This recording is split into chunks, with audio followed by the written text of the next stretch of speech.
క్రీస్తు నాథుని కృప సమాధానము మీకు కలుగునుగాక. ఆమేన్. దేవుని వాక్యమును ధ్యానము చేసుకుందాము. పరిశుద్ధ లేఖన భాగముల నుండి ఆదికాండము 6వ అధ్యాయము 4వ వచనం నుండి చదువుకుందాము. ఆ దినములలో భూమి మీద నుండి తరువాత నుండి దేవుని కుమారులు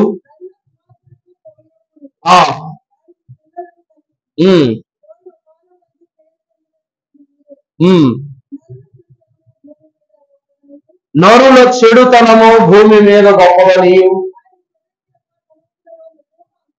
వారి తలంపులంతటిలోనూ ఊహ ఎంతటిలోనూ ఎల్లప్పుడూ కేవలము చెడ్డదనియు యెహోవా చూచి తాను భూమి మీద నరులను చేసినందుకు భూమి మీద నరులను చేసినందుకు యెహోవా నొచ్చుకొని తాను సంతాపమును పొందెను. ప్రార్థన. దయానిధివైన మా ప్రియ పరలోకపు తండ్రి, మీరు ఎక్కడ ఉంటే అక్కడ బోధే నాయన. కొండ మీద ఉంటే కొండ మీద బోధే, దేవాలయములో ఉంటే దేవాలయములో బోధే, నావలో ఉంటే నావలో బోధే, కడకు కలువరి సిలువలోని అమూల్యమైన బోధ ఏదనుక ప్రభువా, అతి బోధకులను ప్రధాన యాజకులకు మీరు నీ దాసులను నేను నిలిచి ఉండగా నన్ను మరుగు చేయండి. జ్ఞానాంతరంగ రహస్యములను మీరే మాకు బయలుపరచండి అయ్యా. ఏమేమి వినవలెనో, ఏమేమి ఆత్మలో భద్రపరుచుకోవలెనో, ఏ విషయములు వాగ్దాన పూర్వకముగా మా జీవితంలో నెరవేర్చుకోవలెనో, అట్టి నెరవేర్పుతో కూడిన వాక్కులను మీరే మాకు అందింప చేసి దీవించి మహిమ పొందుమని జీవవాక్యమై ఉన్న యేసు నామములు వేడుకొనుచు వినయముతో ప్రార్థించుచున్న మా ప్రియ పరలోకపు తండ్రి, ఆమేన్. త్రిత్వ దేవుని యొక్క పరిశుద్ధ ఆంతర్య దీవెన మన హృదయ సింహాసనముల ఆసనుడైన ప్రభువు ఈ సిలువ దినములలో సిలువ సింహాసనము మీద ఆసనుడై ఉండి మనలను దీవించునుగాక. ఆమేన్. ప్రభువునందు దేవుని ప్రియబిడ్డలారా, దేవుని సృష్టిలో మానవుడు ఒక ప్రత్యేకమైన పాత్రను పోషిస్తూ ఉన్నారు. ఆ మానవుడు జన్మించినప్పుడు నోటి సృష్టిని మంచిదిగా ఎంచి చెప్పిన దేవుడు చేతులతో నిర్మించుకున్న మానవుడిని మాత్రం మంచిది అని చెప్పలేదట.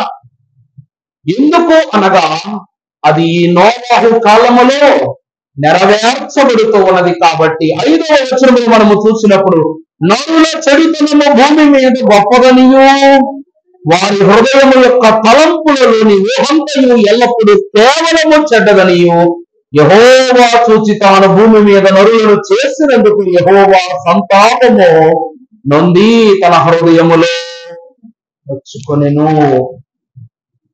దేవుని సంగమ, ప్రభు యొక్క వాక్యమును బట్టి చూసినట్లయితే నోవాహు దినములు రాకడ దినములకు సూచన. ఉదయకాలం ఒక వాక్యం చెప్పా, ఉపవాస ప్రార్థనకు వచ్చిన వాడికి బాగా తెలుసు. నోవాహు చేసిన 40 దినాలు ఏమిచ్చింది అంటే ఉగ్రత నుండి రక్షణ ఇచ్చింది అన్నమాట. అమ్మా, నోవాహు యొక్క 40 దినాలు విశ్వాసకి ఏమిచ్చిందంట? దేవుని యొక్క ఉగ్రత నుండి ఏమిస్తుంది? రక్షణనిచ్చింది. అందువల్ల నోవాహు కుటుంబము రక్షింపబడినట్లుగా మనము దేవుని వాక్యములో చూచాం. మిగిలిన వారు ఏమయ్యారట? జల ప్రళయములో గతించిపోయినట్లుగా, కాల గర్భములో కలిసిపోయినట్లుగా మనము చూస్తున్నాం. ప్రభువులను దేవుని ప్రియబిడ్డలారా, అయ్యా ఈ నోవాహు కాలమునకు రాకడ కాలమునకు ఏమైనా ముడి ఉన్నదా అంటే ఖచ్చితముగా ఉన్నదని ప్రభు పేరిట మీకు మనవి చేస్తూ ఉన్నాను. ఎందుకనగా దేవుని వాక్యమును బట్టి చూస్తే సృష్టంతయు చూసినప్పుడు దేవదేవుని కన్నులకు నోవాహు ఎలా కనబడుతున్నాడట? నీతి మంతుని వలె కనబడుతున్నాడట. మిగిలిన వారు ఎవరునూ నీతి మంతులలో అగుపడటం లేదు. ఆ రీతిగా కూడా దేవుని వాక్యములో చూస్తే ఈ రోజు కూడా సంఘముగా సిద్ధపడే మనము మన కుటుంబాల కొరకు ప్రార్థన చేసుకుంటాం. ఎందుకు అంటే ఈ భూమి యందును మనం కలిసికట్టుగానే ఉండాలి, పరలోకం వెళ్ళేటప్పుడు కలిసికట్టుగానే వెళ్ళాలి. అందుకే ఇక్కడను పైన అక్కడను ఒక్క కుటుంబమే ఎగురని రాశారు అడిగారు. ఇక్కడ ఒక్కరమే అక్కడ ఒక్కరం అన్నట్లుగా రాయలా. ఇక్కడ ఒక్క కుటుంబముగా ఉన్న నీవు అక్కడ కూడా ఒక్క కుటుంబమే ఎగును. ఆ ఒక్క కుటుంబమే ఏమగును? మందయగును. ఆ మందయే సంఘమగును అని రాస్తున్నారు. ప్రభువునందు దేవుని ప్రియుల ద్వారా నోవాహు కుటుంబము ఏ రక్షణ కుటుంబము ఓడలోనికి ప్రవేశించిందో ఆ కుటుంబము ద్వారానే మరలా కాలమునందు దేవుని యొక్క నూతన సృష్టి ఆరంభమైంది. ఆ రీతిగానే వధువు సంఘము ద్వారానే క్రొత్త ఆకాశమును క్రొత్త భూమిని మరలా చూస్తాము అన్నటువంటి మాటను సిలువ ధ్యాన దినములలో ప్రభు ఈ మాటను తెలియజేస్తూ ఉన్నారు. ప్రభునందు ప్రియులారా, పరిశుద్ధ వాక్యములో మనము చూసినప్పుడు పరిశుద్ధ లేఖన భాగములో నుండి 14వ వచనము ఆది కాండములో మనము చూసినప్పుడు ప్రభువు రాస్తున్నారు, చితి సారపు మ్రానుతో ఎవరి కొరకు అక్కడ రాసింది అవ్వండి, నీ కొరకు ఓడను చేసుకొనుము. చదువుమా. అరలు పెట్టి ఆ ఓడను చేసి లోపటను వెలుపటను దానికి కీలు పూయవలెను. ప్రభువునందు దేవుని ప్రియబిడ్డలారా, ప్రభు దేవుని యొక్క వాక్యము తెలియజేస్తూ ఉన్నది, మీరు మీ కొరకు ఒక ఓడను చేసుకోవాలి. యేసుక్రీస్తు ప్రభు ఎవరి కోసం వచ్చారు? ఎవరి కోసం వచ్చారు? రెడీ చెప్పండమ్మా. మన కోసం వచ్చారు. అంటే తండ్రి నీ కొరకు నా కుమారుని పంపిస్తూ ఉన్నాను అని తెలియజేస్తున్నారు. ప్రభు వాటి ద్వారా మనం గమనిస్తే ఆ ఓడ మీ కొరకు అనగా మీరు మాత్రమే రక్షింపబడుట కొరకు, అలాగే కుమారుడైన యేసు క్రీస్తు ప్రభు వారు కూడా ఎవరి కొరకు? మన కొరకు. అనగా దేవుడు చెప్తున్నాడు, మీ కొరకే నేను నా కుమారుని పంపుతున్నాను. కాలము పరిపూర్ణమైనప్పుడు దేవుడు తన కుమారుని పంపిను. ఎవరి కొరకు? మన కొరకు. ఆయన స్త్రీ యందు పుట్టి అందరూ అంటారుగా, ప్రభువు జంతువుగా పుట్టలేదే, పక్షిగా పుట్టలేదే, లేక దూతగా పుట్టలేదే అంటే ఆనాడు పద్యంలో చెప్పాగా, జంతువుగా పుడితే తరిమేటువంటి స్థితి, దూతగా పుడితే భయపడే స్థితి లోకానిది. అలాగని దేవుడుగానే వస్తే బూడిదైపోయే స్థితి. అందువలన ఆయన ఎలా వచ్చారంట? నరుల కొరకు నరునిగానే వచ్చారట. ఇక్కడ మనం చూసినట్లయితే ప్రభు పుట్టిస్తున్నది ఏమిటి అంటే జల ప్రళయము. ఏ ప్రళయం అండి? అంటే నలుదిక్కుల నుండి ఏవస్తూ ఉంది? నీరు కమ్ముకొని వారి మీదకు వస్తూ ఉన్నది. కాబట్టి ఎంతటి ప్రళయములనైనా ఎవరైనా ఒకటి గమనించండి, ఆకాశంలో ఒక సునామీ వచ్చిన చోట్ల ఎవరో ఫ్లైట్స్ తీసుకుని వెళ్ళరు, హెలికాప్టర్స్ యూజ్ చేయరు. ఎందుకో చెప్పనండి, ఆ ఏరియా నుండి ఆ యొక్క ట్రాకింగ్ స్టేషన్ నుండి కొన్ని వయోలేషన్ సిగ్నల్స్ అక్కడ చేరాలన్నమాట. అల్ట్రా వయోలేషన్ సిగ్నల్స్ వెళితే ఈ చాపర్ ని ఏ దిశగా నడపాలి, ఎంత ఎత్తులో నడపాలి, ఏ అట్మాస్ఫియర్ లో నడపాలి అన్నదొక క్లారిటీ ఉంటది. లేకపోతే రెండు ఏమైపోతాయి చెప్పండి? ఢీ కొట్టుకుంటాయి. మనం అందరం అనుకున్నట్టు విమానం హైదరాబాద్ లో ప్రారంభమవుతుంది, అమెరికాకి వెళుతుంది అని అనుకుంటాం. విమానాలు నోటికి వచ్చినట్టు దారికి వచ్చినట్టు ఏ గాల్లో తిరుగుతున్నాయి కదా ఎలా పడితే అలాగా వెళ్ళవు. వాటికంటూ ఒక రూట్ మ్యాప్ ఉంటది అన్నమాట.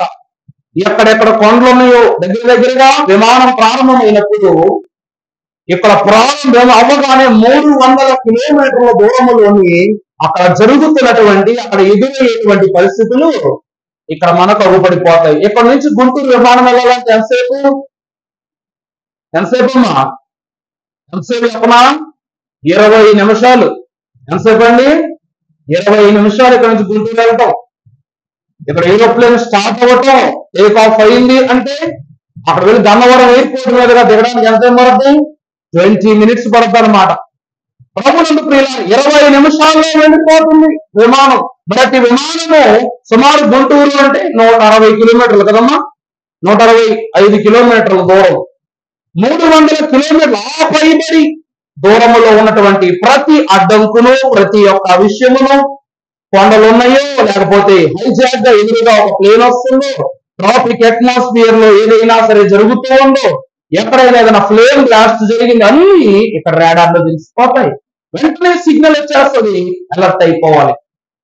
ప్రభువు నామమును బట్టి ప్రియులారా, దేవదేవుడు కావాలి అంటే నోవాహు కుటుంబమును ఏదో ఒక చోట భద్రపరచాలి, ఏదో ఒక చోట వారిని మరుగు చేయాలి. కానీ మరుగు చేయటం భూమి మీద నీరు తప్ప వేరొకటి లేదు. కాబట్టి దేవదేవుడు ఆ దినమున వారికి ఒక ఓడను చేసుకోమని ప్రభువు చెప్పారు. ఆ ఓడ ఏమిటి అనగా రక్షణ ఓడ. ఆ ఓడ ఏమిటండి? రక్షణ ఓడ. ఆ రక్షణ ఓడ జల ప్రళయము నుండి నోవాహు కుటుంబమును రక్షిస్తే, ఈనాడు పాపము నుండి తప్పింపబడుటకు క్రీస్తు ప్రభువారు రక్షణ ఓడ ఆయన 5 గాయములలో మనలను దాస్తూ ఉన్నారన్నమాట. ప్రభు మాటను బట్టి చూస్తే ప్రారంభంగా ప్రభు మీ కొరకు ఒక ఓడను చేసుకుని దాన్ని ఎలా చేసుకోమన్నారంట? అరలు పెట్టి ఆ ఓడను చేసి లోపటను వెలుపటను దానికి కీలు పుయ్యను. ప్రభు నన్ను దేవుని ప్రియబిడ్డలారా, దేవుని యొక్క వాక్యము తెలియజేసినట్లు ఈ ఓడలను ఎలా నిర్మించాలి అంటే 3 అరలను నిర్మించాలి. ఎన్ని అరలండి? 3 అరలు. ఒక మాట చూద్దాం పరిశుద్ధ గ్రంథములో 14వ వచనం చదువమ్మా. చేసుకున్నాము అరలు పెట్టి అలాగే 16వ వచనం, ఆ ఓడకు కిటికీ చేసి పైన నుండి 3 క్రిందికి దాన్ని ముగించవలను. ఓడ తలుపు క్రింది అంతస్తు, 2వ అంతస్తు.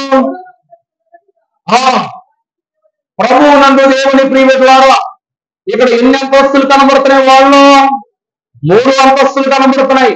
ఈ 3 అంతస్తులు దేనికి సాదృశ్యం అంటే తండ్రి, కుమార, పరిశుద్ధాత్మలకు సాదృశ్యమై ఉన్నది. ఎలాగున వీరు ముగ్గురుగా బయలుపడినను వీరు ముగ్గురు కలిపారు ఒక్కరే. అలాగే ఈ ఓడలో 3 అంతస్తులు ఉన్నప్పటికీ ఈ అంతస్తులన్నీ ఎందులో ఉన్నాయి? ఒక్క ఓడలోనే ఉన్నాయి. ఎన్ని ఓడలు ఉన్నాయి అక్కడ? ఒక్కటే ఓడ. మొదటిగా ప్రభు ఏం చేయమంటున్నారు? మీరు అరలను నిర్మించండి అంటున్నారు. ఒక అరలోనేమో జంతువులు, పక్షులు, పురుగులు, వన్యాది ప్రాణులు, 2వ అరలో వివిధమైనటువంటి జాతుల, లేకపోతే ఇలా ఫిషెస్ కావచ్చు, స్నేక్స్ కావచ్చు, విచిత్రం చెప్పమంటారు, పావులు కూడా వచ్చినాయి అంటే అందులోకి. ఆ యొక్క ఓడలోనికి ఏమొచ్చినాయి చెప్పండి?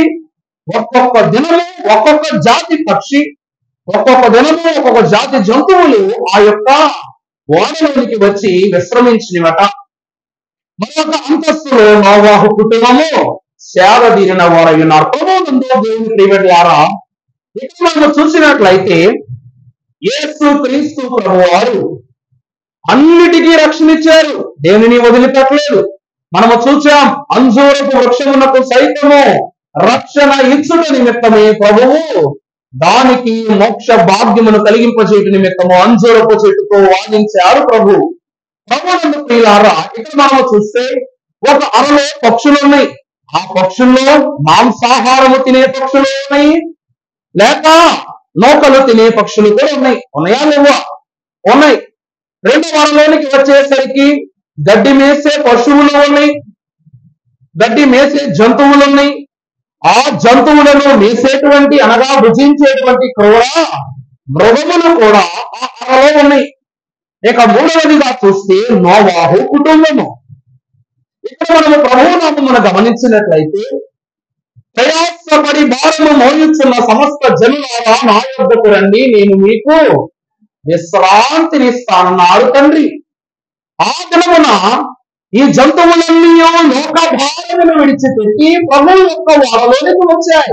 రాగానే వాటికి ప్రభు ఏం చేస్తున్నారో వాళ్ళు విశ్రాంతినిస్తున్నారు. ఇక్కడ గమ్మత్తు ఏమిటయ్యా అంటే, మాంసాహారము తినే పక్షులు మాంసాహారము జోలికి పోలేదు, నూకలు తినే పక్షులు నూకల జోలికి పోలేదు, గడ్డి మేసేటువంటి జంతువులు ఆకలి కొనలేదు, ఆ గడ్డి మేసే జంతువులను తిని క్రూర మృగములు సైతము ఆ జంతువులకు హాని తలపెట్టలేదు.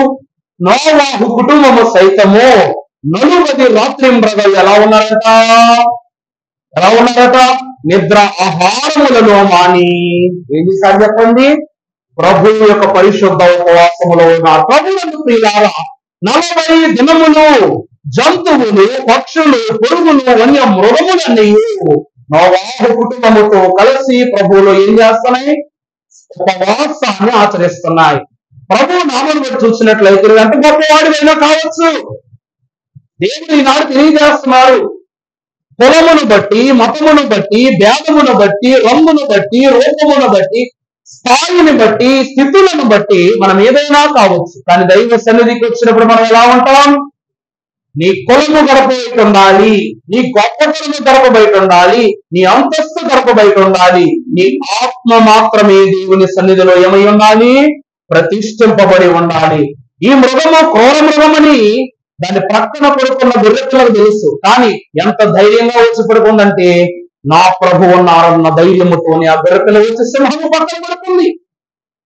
సర్పము కాటు వేస్తుందని తెలిసి కూడా ఆ గొర్రె పిల్లలను, ఆ వన్య ప్రాణులు వచ్చి అపోని. ఎందుకు అంటే ఆ 40 దినాలు దేవదేవుడు వాటికి ఆకలిని ఆపివేశారు. ప్రభు ఏం చేశారండి? ఆకలి లేకుండా చేశారు. నీ ఆహారమును, నీ ఆలోచనను యావత్తును దేవుని యొక్క ఆధీనములోనికి తెచ్చుకోవటమే 40 దినముల ఉపవాస దీక్ష. ఈ రోజు మనం చూడండి, 40 దినాలు అవ్వగానే లతత్వమని చిక్కుల మీద పడదామా, బిర్యానీ మీద పడదామా, ఎలాంటి బిర్యానీ చేసుకుంటే మనకు 40 దినాల్లో సక్సెస్ మీట్ లా ఉంటుందా అని ఒక ప్లాన్ ఉంటుంది కదమ్మా. నిజమా కాదా? ఈ 40 దినాలు నీ తలకు మాంసాహారము నిన్ను రా నన్ను తిను, రా నన్ను భుజించు అని నిన్ను రేకెత్తించినా సరే నీ తలంపు ఎలా ఉంటుంది చెప్పండి? లేదు, నేను ప్రభువుకు సమర్పించుకున్నా, నేను 40 దినాలు మొట్టనంటే మొట్టననుకున్నావు కాబట్టి నువ్వు 41వ దినం అనగా ఈస్టర్ 9వ దినముని నువ్వేం చేస్తావు? మాంసాహారం అనగా నీకు ఇష్టమైన ఆహారమును నువ్వు భుజిస్తావు. అలాగే ఈ 40 దినములు ఈ జంతువులు, పక్షులు, మృగములన్నీ ఏం చేస్తున్నాయంట? ఈ ఓడ దాటి బయటికి వెళ్ళేంత వరకు మా నోళ్లను మేము కట్టుకుని ఉండాలి. ఎందుకంటే దేవుని చేతులలో ఉన్న మనము ఆ క్షణము నుండి దేవుని వలనే సాగాలి తప్ప మన స్వంత ఆలోచనలు ప్రభు ఎదుట నెరవేర్చబడవు కూడా. అలాగున ఈ 3 అరలను తండ్రి వందలో ఒకరు, కుమారుని ఆధ్వర్యములో, పరిశుద్ధాత్ముని ఆధ్వర్యములో ఈ 3 అనగా ఈ 3 అరలో ఉన్నటువంటి జంతువులు, పక్షులు, నోవాహు కుటుంబము ఆ వాడలో 40 రాత్రింపగలు ఏం చేసినాయి అంట? ఉపవాసమును ఆచరించాయట. ఇక తర్వాత మనము చూసినట్లయితే 14వ వచనము చదువుకున్నప్పుడు, చితుసారపు మ్రానుతో నీ కొరకు వాడలు చేసుకును చేసి లోపట వెలుపట దానికి నువ్వేం చేయాలా? కీలు కుయ్యాల. ప్రభు నన్ను దేవుని ప్రియకట్లారా, ప్రపంచంలో టైటానిక్ షిప్ చాలా పెద్దది అంటారు, కానీ టైటానిక్ షిప్ ఎంత పెద్దదో ఎంత గట్టిదో నాకు తెలియదు, కానీ ప్రళయాన్ని తట్టుకునేంత, దేవుని ఉగ్రతను తట్టుకునేంత గొప్ప షిప్ అయితే కాదు. ఈ రోజు మనము పరిజ్ఞానపరముగా ఎంత ఉన్నతమైన స్థితిలో ఉన్న పడి ఉన్నటువంటి టైటానిక్ ఆ యొక్క ఏవైతే ఉంటాయో పార్ట్స్ ఉంటాయో వాటిని బయటికి తీసుకురావడం గల టెక్నాలజీ సరిగా మన దగ్గర లేదు. టైటానిక్ సుమారు ఎన్ని అడుగుల లోపల ఉన్నది తెలుసా అండి? 700 సుమారు 22,300 అడుగుల లోపలికి అట్లాంటిక్ సముద్రంలో, అట్లాంటిక్ మహాసముద్రంలో అది అడుగుకు మునిగిపోయి ఉంది. అంటే సుమారు సబ్మెరీన్స్ మాత్రమే లోపలికి వెళ్తాయి, ఇంకా వేరే లోపలికి వెళ్ళడానికి ఉండదు. ఒక్కొక్క దశ ఉంటుంది అనమాట. మనిషి ఈత కొట్టడానికి ఒక దశ, చేపలు సంచారం చేయడానికి ఒక దశ, అంతకు మించి లోపలికి వెళ్ళటానికి ఇంకొక దశ చేపలు నీటిలో ఉంటాయి కదా అని ఎంత లోతులోకైనా వెళ్ళి ఉంటాయి అనుకోవటం మనం భ్రమ. నిజంగా చెప్తున్నా, మనుషులు భూమి మీద ఉంటున్నాం, భూమి మీద ఉంటున్నాము కదా అని భూమి మీద మంటున్న చోట్ల మనం ఉండట్లా, నీళ్ళున్న చోట్లను మనం ఉండట్లా. అలాగే అవి కూడా నీటిలో ఉంటున్నాయి కదా అని ఏ అడుగుకైనా వెళ్ళిపోగలవు అనుకుంటే మాత్రం అది చాలా తప్పు సంగతి. ప్రభునందు ప్రియులారా, దేవుడు నోవాహు చేత నిర్మించిన ఓడ యొక్క పొడవు 450 మూరలు. మూరంటే ఎంత అడుగులు బాగా తెలుసు. ఇలాంటివి 450 వేసుకోండి. అంటే మన అంబేద్కర్ బొమ్మ కూడా దాటిపోద్ది. అంబేద్కర్ బొమ్మ దాటి అంటే అంత పెద్ద ఓడను దేవదేవుడు నోవాహు ద్వారా నిర్మాణము చేయించిన వారై ఉన్నారు. ఒక మాట నేను అడుగుతాను, సమాధానం చెప్తారా? నోవాహు అంత పెద్ద ఓడ కట్టాడు. అంత పెద్ద ఓడ కట్టిన నోవాహు ఓడ కట్టడానికి డబ్బులు ఎక్కడియే? నోవాహును బాగా రిచ్ పర్సన్ అంటే అది కాదు. అతడు సర్వసాధారణమైనటువంటి యాత్రికుడును, దేవుని సహవాసి కుటుంబీకుడే. కుటుంబం నుండి అతడు గొప్ప రాజ్యములోనూ రాజుగాను దేవులో పనిచేసిన వాడు కాదు. దేవుని బట్టి ఆశీర్వదింపబడిన వాడు. అటువంటి వానికి ఇదిగో నోవాహు, నీ కొరకు నువ్వు ఓడ చేసుకో అని చెప్పి ప్రభువు చెప్పి డబ్బులు ఏమైనా ఇచ్చారా? ఇవ్వలేదు. రెండవది, నోవాహు ఇదిగో నీకు పలానా వస్తువులు అవసరం ఉంటాయి కాబట్టి ఇదిగో ఈ వస్తువులు దగ్గర పెట్టుకొని ఓడ నిర్మించుకొని ఏ వస్తువులైనా ప్రభు ఆ స్థలములు అందించారా?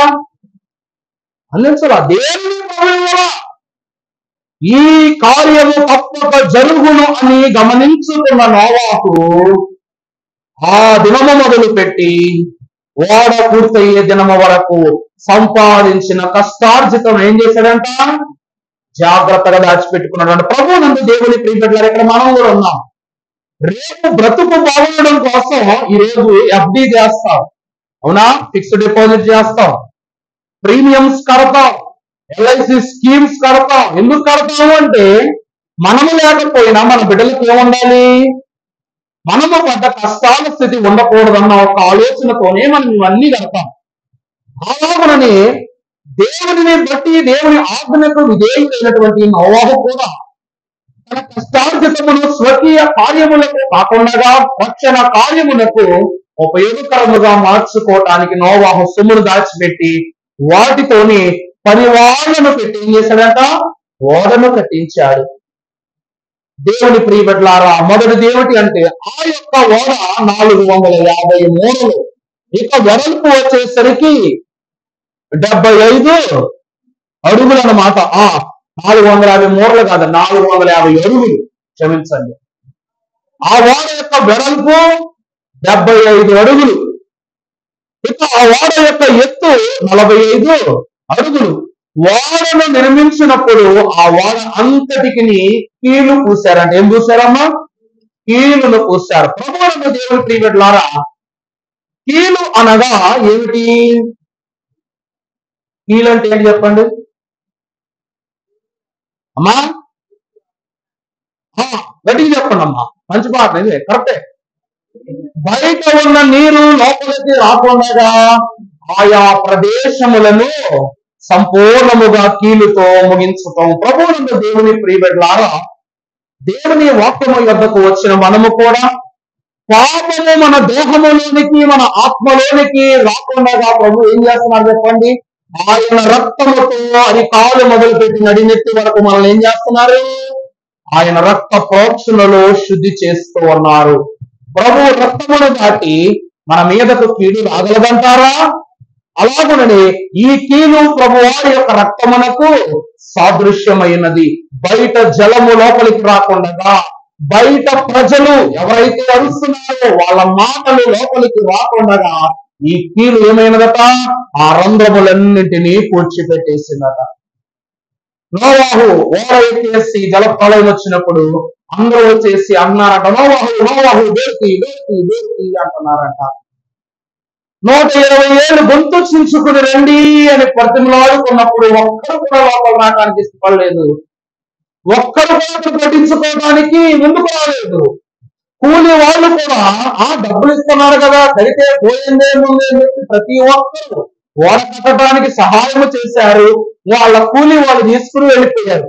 ఇప్పుడు మేము వచ్చి నోవాహు డోర్ని, ఇదిగో ఈ ప్రక్కగా కీలు పూసింది నేనే, ఈ ప్రక్కగా మీకు దిగగొట్టింది నేనే, ఈ ప్రక్కగా ఇంతసేపు పనిచేసింది నేనే అంటే దేవుడు ఊరుకుంటారా? నువ్వు కష్టపడ్డావు, కూలి తీసుకుని వెళ్ళిపోయావుగా. కష్టపడ్డామని చెప్పావు, కూలి పెట్టుకుని వెళ్ళిపోయావు. దాని పనికి తగ్గ జీతమును నువ్వే తీసుకుని వెళ్ళిపోయావు. కాబట్టి ఇందులోనికి ప్రవేశించటానికి ప్రభు ఏమి ఇవ్వలేదు, అధికారమును వారికి ఇవ్వలేదు. ప్రభునందు ప్రియులారా, మొదటిది ఏమిటి అనగా 3 అరల యొక్క నిర్మాణము. ఆ 3 అరలు త్రిత్వమునకు గుర్తుగా ఉన్నవి. రెండవది ఏమైనది చెప్పండి? కీలు అనగా క్రీస్తు ప్రభు వారి యొక్క రక్తమునకు సాదృశ్యమైనది. ఇక మూడవదిగా మనము చూసినట్లయితే హెబ్రీ పత్రిక 11వ అధ్యాయము 7వ వచనమును మనము చదువుకున్నప్పుడు, విశ్వాసమును బట్టి నోవహు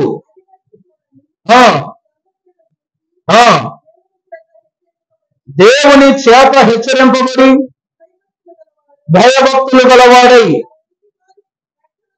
తన ఇంటి వారి రక్షణ కొరకు ఒక ఓడను సిద్ధము చేసెను.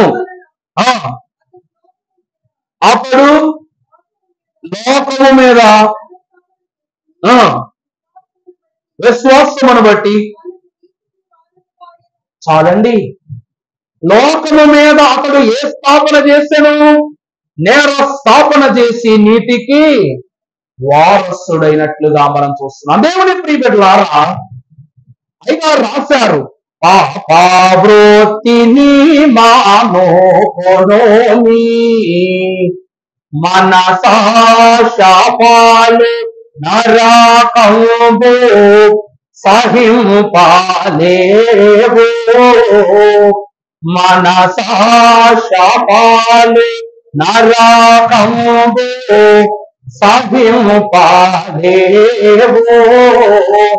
పాపవృత్తిని మానుకొనోమి.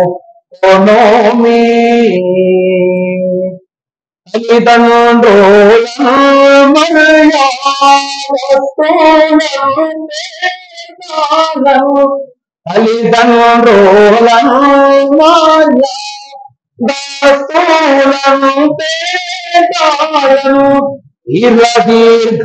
దీర్ఘాయువుగల్గా నించోగన మొగాను, నిలదీర్ఘాయువుగల్గా నించోగన మొగాను, పాపవృత్తిని మానుకొనోమి. ప్రభువునందు దేవుని ప్రియబిడ్డలారా, మనము దేనిని విడిచిపెట్టాలి? పాప వృత్తిని. నోవాహు నేరస్థాపన దేని మీద చేశాడట? లోకము మీద చేశాడట. అందుకే అతడు నీతిమంతుడయ్యాడు, నీతికి వారసుడయ్యాడు. అది అతనికి నీతిగా ఎంచబడిన ప్రభు వాక్యములో చూస్తున్నాం. ప్రభువునందు దేవుని ప్రియబిడ్డలారా, దేవుని ఓడలోనికి ప్రవేశించాలి అంటే మనము ఏమై ఉండాలంటే నీతిని కలిగి ఉండాలి. సూర్యుడైనట్టి యేసు శుభగుణములు అద్దును, నాన వర్ణాల పువ్వులు నా దృష్టిని ఆకర్షించు, మానవ శుద్ధి క్రీస్తు మదిని. ప్రభు భారము మోయించిన సమస్త జనులను రమ్మన్నారు కదా అని ఎలా బడితే అలా వచ్చేద్దామంటే కుదరదు.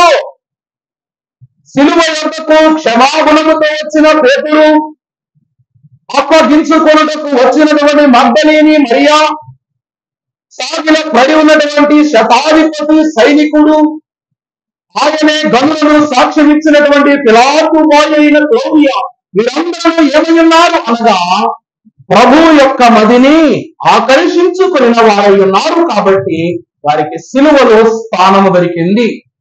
ప్రభు వారు అంత ఓడ తయారు చేయించి ఒక్క తలుపే పెట్టించారు. మీరు ఎప్పుడైనా గమనించండి, ఒక దారి ఉన్నానే ఓడలోకి వెళ్ళటానికి ఉంటుంది, తెలుసు కదా. మీరు ఫొటోస్ లో చూసినా, మూవీస్ లో చూసినా, లేకపోతే ఎక్కడ చూసినా సరే మీరు బాగా గమనించండి, షిప్కు అలాగే ఒడ్డుకు అంత దూరం ఉంటుంది. అంటే ఇక్కడ ఎలా చూపిస్తాను అంతే, మామూలుగా అయితే ఎంత దూరం ఉంటుంది, ఆ డోరుకు ఇక్కడ కొన్నంత దూరం ఉంటుంది.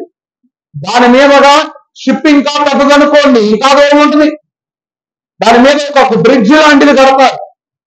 ఒక బ్రిడ్జ్ లాంటి అనగా మనం ఇప్పుడు ఎలాగ ప్రొక్లైనర్లో అవి ఎలాగైతే బ్రిడ్జ్లు కడుతున్నామో ఆ రీతి ఒక బ్రిడ్జ్ పెట్టి దాని మీదగా వెళతారు. ఒకటే దారి ఉంటుంది, 20-30 దారులు.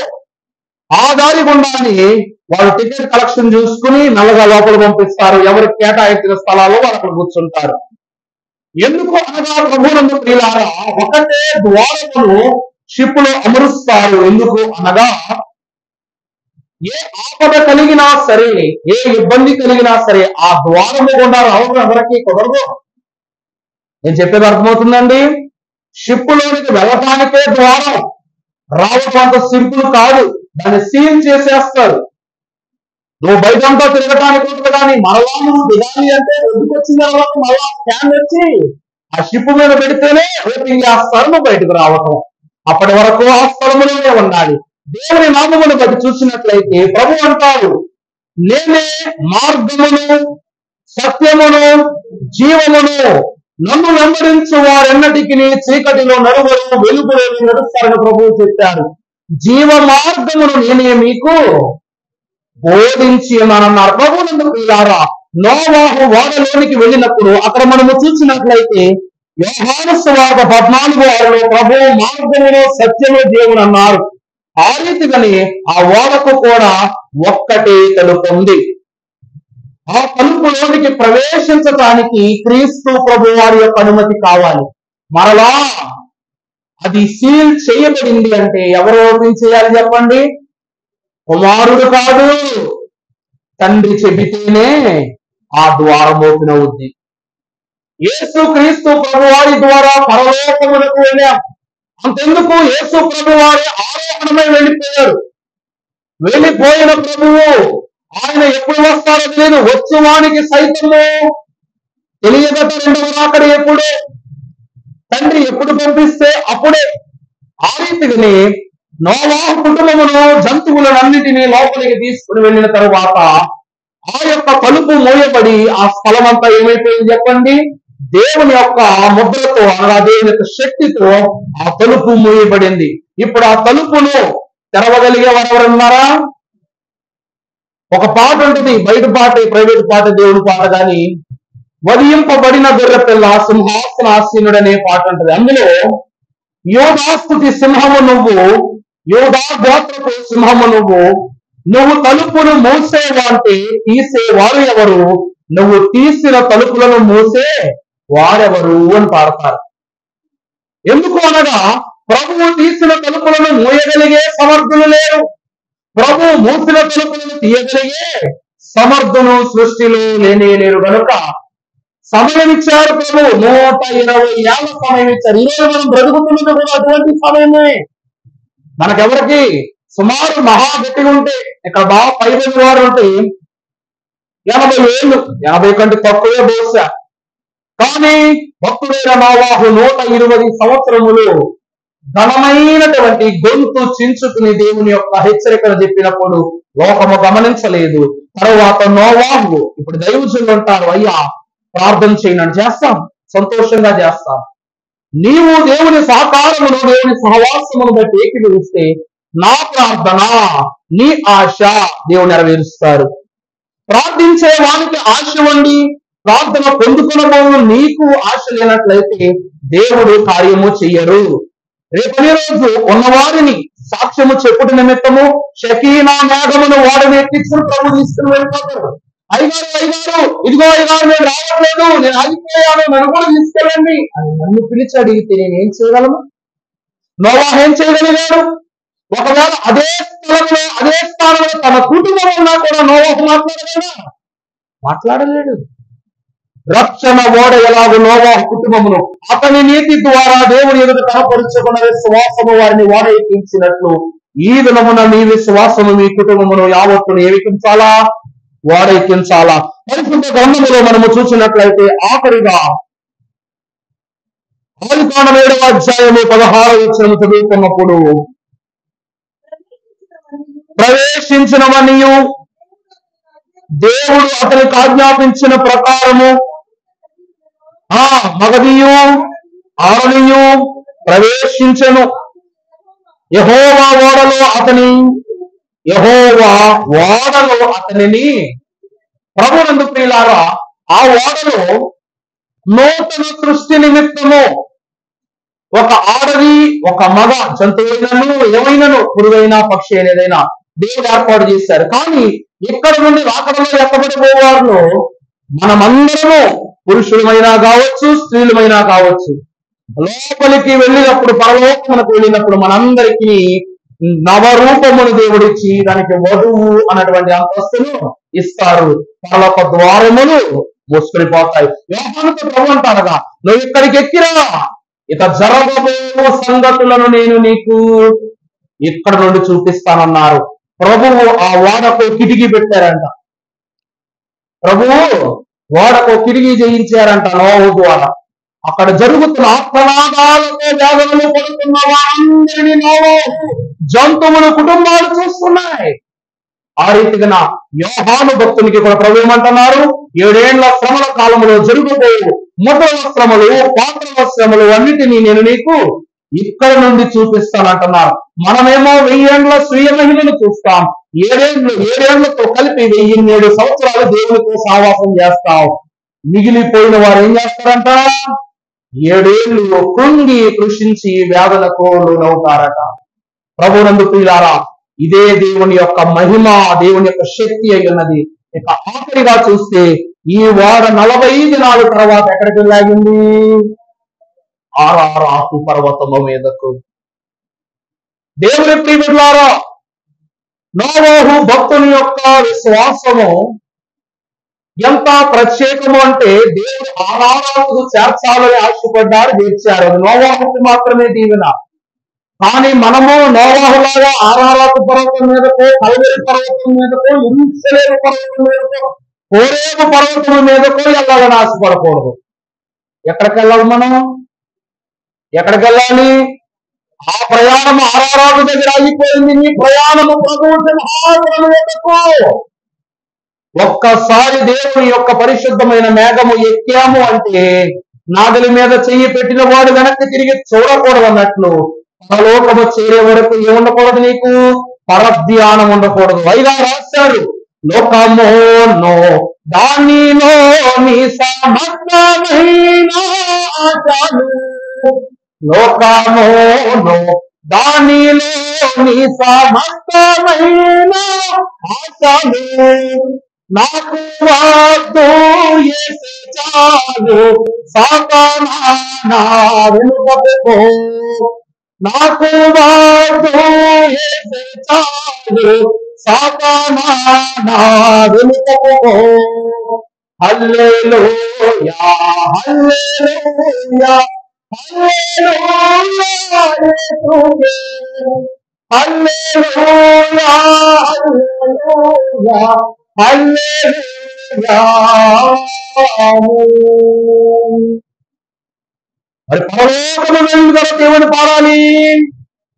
మేఘములలో వరుడు క్రీస్తు వేగముగా రాగానే, మేఘములపై వరుడు క్రీస్తు వేగముగా రాగానే, మేఘములలో పైకి వెళ్ళు హల్లెలూయా పాడెదను, మేఘములలో పైకి వెళ్ళు హల్లెలూయా పాడెదను. దేవుని ప్రియబిడ్డలారా, అందుకట 40 దినముల ఉపవాసము ప్రత్యేకమై ఉన్నది. దేవుని సంగమా, ఉదయకాలం చెప్పా, 40 దినాల ఉపవాసము శరీరము మీద కవచములు ఆయుధములు లేకపోయినా గొలియాతు మీద దావీదుకు జయమిచ్చింది. నినివే పట్టణ వాసులకు రాబో ఉగ్రత నుండి 40 దినాల దీక్ష తప్పించింది. నోవాహు కుటుంబమును జల ప్రళయంలో తాకకుండా కాపాడింది. ప్రభువారు 40 దినములు మనతో సహవాసము చేసి పరలోకపు వాక్య మర్మాలను ప్రత్యక్షముగా బయలుపరిచిన అంతస్తును మనకు కనపరిచింది. ప్రభువుకు ప్రియులారా, ఈ రోజు నువ్వు చేసే 40 దినాల దీక్షలో ఈరోజు 9వ దశలో ఉన్నావు. 9వ దీవెనలో ఉన్నావు. 9వ దీవెన దినములో ఉన్నావు గనక ఇంకా నీ ఎదురుగా 31 దినాల దీవెన ఉంది. ఈ 31 దీవెనల దినములను ఆశీర్వాదకరముగా ఆచరించి వరుడగు క్రీస్తు మేఘములో వచ్చినప్పుడు మేఘములో వెళ్ళి సిలువ రక్తమనే కీలుతో 3 అరలైన త్రిత్వమైన దీవెనతో పరలోకపు గగనీయను కిటికీ ద్వారా చూచి ప్రభువైన దేవదేవుడని మోక్ష మార్గం అనేటువంటి తలుపు ద్వారా లోపలకు ప్రవేశించి సిలువ బలముతో విలువ కలిగిన మేలులను పొందుకునే భాగ్యము త్రిత్వ దేవుడు కూడి ఏకీవించిన మీకు అనుగ్రహించును గాక. ఆమేన్. పరిశుద్ధుడైన మా దేవా నీకు అనేక స్తోత్రములు. ఈ క్రొద్ది మాటలను మీరే మాలో ఫలింప చేయుము స్వామి. తండ్రి, దయగల వారిపై దయ చూపించును, కఠినుల ఎడలా ఇకటము చూపెను. నా ప్రభువు ఎంతటి ఘనుడో, ఎంత పరిశుద్ధుడో, ఎంత మహనీయుడో, మన నిమిత్తము సమస్తమైన మేలులను కనపరిచిన నా ప్రభువు నోవాహు కుటుంబం రక్షించినట్లు ఈ దినమున మా అందరూ రక్షించున్నట్లు ప్రభు యొక్క మహిమని కనపరుచుకుంటూ నీ బిడలు సాగగలిగే ధన్యతను ప్రభు నీవే దయ చేయమని దయగల యేసు నామములు వేడుకొనుచు ప్రార్థిస్తున్న మా ప్రియ పరలోకపు తండ్రి. ఆమేన్.